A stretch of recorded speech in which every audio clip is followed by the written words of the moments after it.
पूज्य आइमा सोनल आइमा के शताब्दी वर्ष के अवसर पर आयोजित इस भव्य और दिव्य समारोह में मैं आप सबको प्रणाम करता हूं।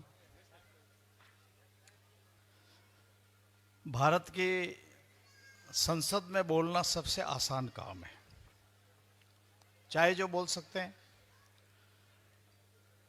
आम सभा में 2 लाख लोगों में आम सभा में बोलना और भी आसान है, क्योंकि सामने वाला बोलता नहीं है। परंतु चारणों में बोलना इस सृष्टि का सबसे दुष्कर काम है। और इसलिए मैं अपनी बात रखूं उसके पहले मंच पर विराजमान द्वारका पीठ के हमारा जो जगतगुरु शंकराचार्य की पीठ है, वहाँ से पधारे हुए महाराज श्री मोरई बापू भी पधारे हैं। श्री गिरीश भाई, राजकोट के राज परिवार से पधारे हुए मानदाता सिंह जी, वसंत भाई, पालू भगत जी, जोशबा खुमान जी, जसवंत सिंह जी, पद्मश्री भीकू भाई, प्रोफेसर अंबादान जी और मंच पर विराजे हुए महानुभावों, देवियों और सज्जनों। बात कहाँ से शुरू की जाए समझ में नहीं आता, इसलिए मैं बात केवल इस बात के लिए करना चाहूंगा कि इस युग में, इस शताब्दी में, यदि समाज में सर्वाधिक समाज में जागृति पैदा करना, समाज में समाज सुधार के नात में एक फलदायक काम करना, शिक्षा के क्षेत्र में, महिला उद्धार के क्षेत्र में, समाज में कुरीतियां त्यागने में, तो मैं कह सकता हूं कि पूज्य सोनल आइमा के बेजोड़ है। कोई हम दूसरा नाम ले नहीं सकते, इसलिए कि गांव गांव, घर घर, एक एक व्यक्ति को शिक्षा, कुरीति को छोड़ना, दुर्व्यसन को छोड़ना मोटी बात है। भाषण उपदेश तो बहुत आसान काम है। हम धर्मशास्त्रों के आधार पर 10 बात कह सकते हैं, परंतु किसी व्यक्ति में अपने आचरण, अपने व्यवहार और अपने अपनत्व के द्वारा यदि कुरीतियों से मुक्ति करने का काम यदि किसी ने समाज में किया, चारण समाज में, तो वो सोनल आइमा है। इसलिए मैं आप सबसे निवेदन करूंगा कि करतल ध्वनि से नमन होकर के प्रणाम करिए उस देवी को जिसने समाज को यहां ला करके बैठाया, वरना अपन कहां होते, इसकी कल्पना नहीं कर सकते। अब आजकल लोग पूछते हैं चारण कौन होते हैं, चारण क्या करते हैं, और मैं तो इस वोट वाली प्रथा का भाग हूं, इसलिए मुझे कह रहे हैं तुम्हारे पास है क्या। बात तो सही है, हम एक एमएलए नहीं जिता सकते, इतने वोट नहीं है। हम एक सांसद नहीं जिता सकते, इतनी हमारे में संख्यात्मक क्षमता नहीं है। परंतु मरने के बाद जिंदा रखने का काम यदि कर सकते हैं तो ये चारण कौन कर सकती है। डॉक्टर आपको साल 2 साल 6 महीने आगे बढ़ा सकता है, ऑक्सीजन देकर के आपको थोड़े दिन और जीवित रख सकता है, परंतु मरने के बाद अनंत काल तक आपको जीवित यश और कीर्ति को आगे बढ़ाने का काम कोई कर सकता है तो वो चारण समाज कर सकता है। पूज्य बापू ने कीर्ति का यहां पर उल्लेख किया था। लोग हमसे पूछते हैं आप क्या करते थे चारण, ये तो बताओ। हम कुछ नहीं करते थे, हम एक ही काम करते थे कि तुम्हारी यश और कीर्ति जो पंगुली होती है, जो स्वयं चल नहीं सकती, अपाहिज होती है, इसकी अंगुली पकड़ करके उसको चलाने का काम चारण किया करते हैं। यश और कीर्ति को आगे बढ़ाने का काम कौन करता है? क्या अवतारों पर हमारे यहां बहुत महाग्रंथ लिखे गए, पर 24 अवतारों पर यदि कोई महाग्रंथ लिखा गया तो नरहरि दास बारठ एक चारण ने लिखा, जिसको अवतार चरित्र के नाम से जानते हैं। कृष्ण की सभा में यदि कोई था तो उसमें चारण मौजूद था। यदि लंका को जलाकर हनुमान जी वापिस आ गए और चिंता करने लगे सीता माता जल गई होगी, यदि सबसे पहला संदेश किसी ने दिया तो वाल्मीकि रामायण कहती है कि चारण ऋषियों ने कहा सीता माता सुरक्षित है, हमसे क्यों पूछते हो चारण क्या करते थे? लोकतंत्र में पूछते हो ना। लोकतंत्र में हमको पूछा, एक कमेटी आई थी, मुझे भी भेजा गया कि बताओ इनको कि लोकसभा और राज्यसभा की तरह विधान परिषद और विधानसभा में विधान परिषद की और राज्यसभा की जरूरत क्या है। कमेटी में बड़े लोग थे, बुद्धिजीवी लोग थे, पढ़े लिखे लोग थे, प्रशासनिक लोग थे। मैंने उनसे कहा जी फर्क केवल इतना है कि लोकसभा और विधानसभा में सिर गिने जाते हैं कि सिर कितने हैं, अंदर क्या, इससे कोई लेना देना नहीं है। आपके हेड्स काउंट होते हैं, आपकी संख्या काउंट होती है, आपकी उंगली काउंट होती है, आपकी अकल और आपकी जबान काउंट नहीं होती। आप इतनी सी उंगली दबाते हो, उससे लोकसभा का संसद सदस्य बनता है, विधानसभा का विधायक बनता है। परंतु यदि भेजे से काम करना हो तो भाई साहब एक सरपंच भी नहीं बना सकते आप। परंतु भेजे का काम चारणों के जिम्मे आ गया, इसलिए आज यहां पर हम बैठे हुए हैं। हमारे पास यही रहा। ये जो देवियां हैं, देवियों का अवतार हमारे यहां पर हुआ। देवियां हमारे वही, मैं अभी पिछले दिनों पढ़ रहा था, एक किताब पे काम कर रहा था। मैंने कहा जब ये सब काम नहीं होना था तो हम यहां आए काहे को? भगवान ये तो बता दो, इस धरती पर चारणों को भेजा क्यों? हम तो ठीक ठाक थे, हमारे लिए कोई समस्या थी नहीं। मुझे पिछले पखवाड़े एक छंद मिला, और वो भी मुझे एक दमामी के वहां पर बक्से के अंदर कुछ क्षत विक्षत फटा टूटा अक्षर इधर उधर हो रहे थे। मुझे मिला कि ये चारण यहां मढ़ड़ा में क्यों आ गए, इस धरती में क्यों आए, जब वहां हिमालय में रहा करते थे, उनका अपना लोक हुआ करता था, शिव जी की सेवा में रहते थे। ये ग्रंथ कहते हैं, महाग्रंथ कहते हैं, मैं नहीं कहता। तो यहां क्यों आ गए?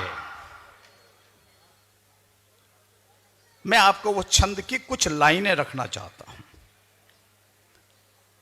गण करत दक्ष शोभा बशेष सब अमर बुलाए, देश देश के समाज अपमान आद हर कौन बुलाए बेर साथ। ये वो प्रसंग है जब सती शिवजी की इच्छा के विपरीत भी राजा दक्ष के यज्ञ में चली गई, और वहां जाकर जब शिवजी का अपमान हुआ और जैसा व्यवहार राजा दक्ष ने किया तो वो सती ने स्वाहा कर लिया। और उस प्रसंग में चारण का उल्लेख मिलता है, वो मैं आपके सामने रख रहा हूं इसलिए कि बहुत प्रासंगिक है। मैं कोई लंबा चौड़ी व्याख्या करूंगा उससे लाभ नहीं है। तो गण करत दक्ष शोभा वशेष सब अमर बुलाए, देश देश के समाज अपमान आद हर कौन बुलाए बेर साध। का सती पति तुम हो दयाल, मैं पिता भऊ जाहूं कृपाल, का खेत कहत बिन ही बुलाए, सुर असुर नागर देन पाव, नौन बचत अमला नवीन, चारण गण संग दे विदा कीन। शिव जी ने चारणों के गणों को सती के साथ में रवाना कर दिया अपने पिता के यहां। प्रवेश मिली सबन जाए, कछु क्रोध बढ़्यो अपमान पाए, कमी रही ये जोग माय, पंचायन शिव को बजो न है। सकल देव ये अर्ज कीन मुस्काय, शंभु प्रिय हुक्म दीन, सती सभा दृष्ट में लजाए, पंचायन चारण दिए बजाए। अब चारण चले गए और उन्होंने पंचायन संघ का वातन कर दिया। शिव त्रिकाल सब लखिए बात, दियो श्राप जक्ष आयो प्रभात। शिव कही बात चारण सुनाए, मृत लोक बेग तुम बसु जाए। तुम ये सब कुछ हुआ ना, इसलिए तुम अब मृत्यु लोक में चले जाओ, वरना हम तो स्वर्ग लोक में ठीक ठाक बैठे हुए थे। अब सती की सेवा में थे। भगवान हमने तो आपकी मर्यादा के लिए काम किया, पर भगवान शिव जी है, अब क्या किया जाए। धरि धीर पुत्र जीव डरूं नाय में जन्म लेऊ। सबने मिलकर सीता से कहा, इससे सती से कहा कि मां हमारा कसूर क्या है। तो सती ने जवाब दिया, और उस जवाब का कारण है कि मढ़ड़ा में आप और हम सब आज मौजूद हैं। शिव कही बात चारण सुनाए, मृत लोक बेग तुम बसु जाए, महेश दिए श्राप मोही, मृत लोक गवन क्या कहूं तोई। धरि धीर पुत्र जीव डरू नाय में जन्म लेऊ तब वंश माए। सती ने कहा कि मैं कुछ नहीं कर सकती, शिवजी ने श्राप दिया, इसे जाना तो पड़ेगा, परंतु मैं जब भी जन्म लूंगी तुम चारणों के वंश में जन्म लूंगी। ये इसलिए सोनल आई मां इस चारण वंश में। ये सब कोई आजकल के टोटे टोपके से नहीं है, किसी पोलिंग से देवियां नहीं आती है हमारे यहाँ, किसी वोट पड़ने से नहीं आती है हमारे यहाँ। कोई जनादेश और कोई जन आज्ञा के द्वारा और कोई यात्राओं से हमारे यहाँ देवियां अवतरित नहीं होती है। ये देवियां अवतरित होती है तो सती के आशीर्वाद और वहां से लेकर यहाँ आए, इस कारण से हम यहाँ बैठे हैं। इसलिए आपको कोई परेशान होने की जरूरत नहीं है। आज सारे चारण यहाँ बैठे हो, मैं आपसे एक निवेदन करना चाहता हूं। पर मैं कुछ मुद्दे आपके सामने, सोनलाई मैंने जो काम किया, क्या कोई सुधारक, समाज सुधारक कर सकता है क्या? क्या कोई आज भी समाज की दृष्टि से जो काम कर सकता है क्या? मैं एक विषय रखता हूं। राजबाई हमारे यहां देवी हुई, गुजरात की देवी है, चराड़वा की रहने वाली है। अकबर के यहां नवरोज की प्रथा सब जानते हैं, इतिहास भरा पड़ा है, काव्य भरे पड़े हैं। पर यदि पृथ्वीराज की पत्नी चंपा दे को आशीर्वाद देकर अकबर के नवरोज छुड़ाने का काम किया, तो इस गुजरात की धरती में जन्मी चारण देवी राजलबाई ने किया। वो सोनलाई मां उसी परंपरा की देवी है। संसार में कोई ऐसा उदाहरण मिलेगा क्या? मैंने भी इस पे काम किया था। मैं गुजरात बहुत घूमा और मैंने काम किया, तो मुझे लोगों ने कहा इसकी जरूरत क्या थी। मैंने कहा ये तो बताओ यार, नवरोजे में भेजने की क्या जरूरत थी? दोनों ही बातें हैं। परंतु चारण देवियों ने जहां मर्यादा का प्रश्न हो, जहां हमारे सम्मान का प्रश्न हो, जहां नारी रक्षा का विषय हो, जहां सतीत्व का विषय हो, वह चारण देवियों ने विलक्षण प्रतिभा के द्वारा समाज को उपकृत किया है, समाज को उबारने का काम किया है। इसलिए सोनलाई मां के शताब्दी वर्ष में इन सबको स्मरण करना आवश्यक है। हमारी परंपरा आप देखिए, जिसमें सोनलाई मां का जन्म हुआ, अवतार हुआ। अब ये हमारे यहां कवि बहुत हुए। अब काग बापू, दादू भाई, लखू भाई जी यहां बैठे हैं, पद्मश्री विजयदान जी हैं। आजादी क्या, मैं कहता हूं जब से भाषा शास्त्र चला है तब से लेकर आज तक पद्मश्री सीताराम लालस ने 11 वॉल्यूम का जो शब्दकोश बनाया, हिंदुस्तान की धरती पर आज तक इतना बड़ा शब्दकोश नहीं बना। करते हैं ना, ये माताजी की कृपा है ना। इसलिए मैं आपसे कहता हूं, ये जो नौजवान और बच्चों से कहना चाहता हूं, नौजवानों से हताश और निराश होने की आवश्यकता नहीं है। हम सबको उबर करके छलांग मारने की आवश्यकता है। लोगों ने बहुत काम किया होगा, इतनी जमीन ली होगी, इतने राज्य जीत लिए होंगे, इतने सिर काट दिए होंगे, पर एक राजा के अन्याय के खिलाफ कटार खा करके प्राणोत्सर्ग यदि किसी कवियों ने किया, जिनकी 185 संख्या है, इस हिंदुस्तान के पूरे इतिहास में नहीं, ये वो हुआ का धरना है। हमें बता दें आप, हिंदुस्तान के अंदर किसी ने ऐसा धरना दिया हो जहां एक राजा के अन्याय के खिलाफ जिन्होंने प्राणोत्सर्ग कर दिया हो? यदि जानना हो तो अव्वा की धरती पर जाकर उसे देखने की आवश्यकता है। बताओ ना। सत्याग्रह मैं मानता हूं इस युग में महात्मा गांधी ने कहा, हमारे काग बापू ने भी इस बात को दोहराया, पर यदि ये चीज कहीं आपको और मुझे संसार के सामने प्रस्तुत करने की आवश्यकता होगी, तो हमको वहां उसको प्रस्तुत करने के लिए हमारे पास में आजादी की लड़ाई हुई, स्वतंत्रता संग्राम है। बहुत से लोग पेंशन लेते हैं साहब। 4 दिन जेल गए थे, 3 दिन जेल गए थे, हमको गिरफ्तार किया गया था, हमारे पे लाठीचार्ज किया गया था, 3 दिन थाने में रहे थे। हमको पेंशन मिलनी चाहिए, मिलनी चाहिए। मैं भी उनको आदर करता हूं, प्रणाम करता हूं। एक चारणों का परिवार है, केसरी सिंह बारठ का। जब क्रांतिकारियों ने तय किया कि ये बातों से लातों के भूत भागने वाले अंग्रेज नहीं है, हम इस कहता हूं, सोनल मां हम आपकी संतान हैं, इसलिए हम आपके सामने ये निवेदन, ये सब बैठे हुए हैं। तो उन्होंने कहा कि बॉस और उन सब ने आकर के कहा कि मुझे 5 राजपूताना से क्रांतिकारी दे दो, हम हिंदुस्तान को आजाद करा देंगे। ये बात आजादी के 100 साल पहले की, 150 साल पहले की। बैठक हुई है, 12-13 लोग बैठे हैं। मंच पर बैठे हुए लोगों से निवेदन करना चाहता हूं, जब बंगाल के क्रांतिकारियों ने कहा कि नाम लिखाओ, वहां उपस्थित सब लोग चुप हो गए। एक चारण, सोनलाई मां की वंश परंपरा का चारण केसरी सिंह बारठ कहता, मेरा नाम लिखो इस आजादी की क्रांति के अंदर। नाम लिखा गया। थोड़ी देर बाद पूछा, दूसरा नाम लिखाओ। सब चुप, उपस्थित जितने लोग थे। उन्होंने कहा मेरे भाई, छोटे भाई जोरावर सिंह का नाम लिखो। उन्होंने कहा ये मौत के मुंह में जाना है, अंग्रेजों को सशस्त्र चुनौती देना, जीवित नहीं रह पाओगे। कहा मैं जानता हूं इसलिए नाम लिखा रहा हूं। फिर कहा तीसरा नाम लिखाओ राजपुताना से। चारों तरफ देखा, सब चुप। उन्होंने कहा मेरे बेटे प्रताप बारट का नाम लिखो। सारे लोग सोचने लगे ये पूरे परिवार का नाम लिखा दिया, बाकी सब चुप है। अरे उन्होंने कहा चौथा नाम तो और कोई बोलो। ये सब चुप। केसी सिंह बारट बोलते हैं मेरे बेटे प्रताप बारट का नाम लिखो। है हिंदुस्तान की आजादी के संघर्ष में नाम। ये सोनालाई मां आपकी परंपरा का चारण कुल में पैदा हुआ व्यक्ति केसी सिंह बारट है। इसलिए मित्रों, स्वाभिमान से खड़े होने की जरूरत है। मातृभूमि की सेवा, त्याग और बलिदान भी चारणों ने उतना ही दिया है जितना दे सकते थे।